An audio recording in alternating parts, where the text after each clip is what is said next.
و حالا نوبت رژه اقتدار است. پل سرفرماندهی در رژه ناوشکن جماران بود.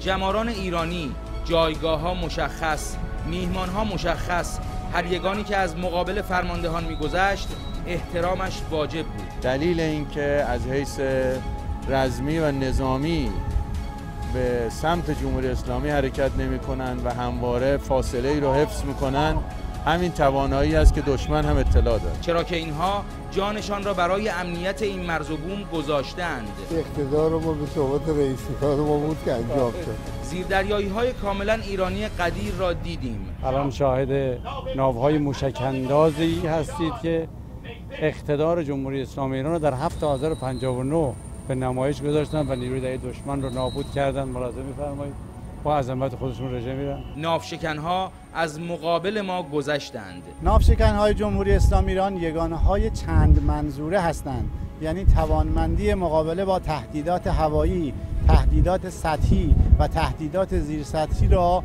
دارا هستند. زیردریایی‌های کیلو کلاس رژه رفتند.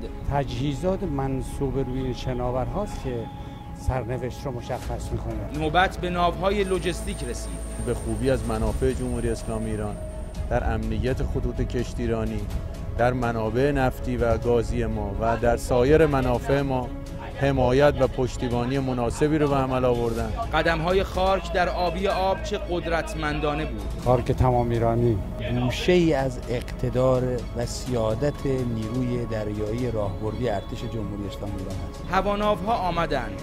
هواپیماهای نیروی دریایی، بالگردها یکی یکی احترام شدند و رفتند. بخشی از توان دفاعی جمهوری اسلامی ایران هم به نمایش گذاشته نمیشه، منتها اونها توان پنهان جمهوری اسلامی ایران هست که برای مواقع سخت و بحران‌های دفاعی که ممکن است پیش بیاد ذخیره شده. و دریا آرام نگاهشان می‌کرد و به آرامشش افتخار. دارای قدرت بسیار قوی در سطح منطقه و بین‌المللی است.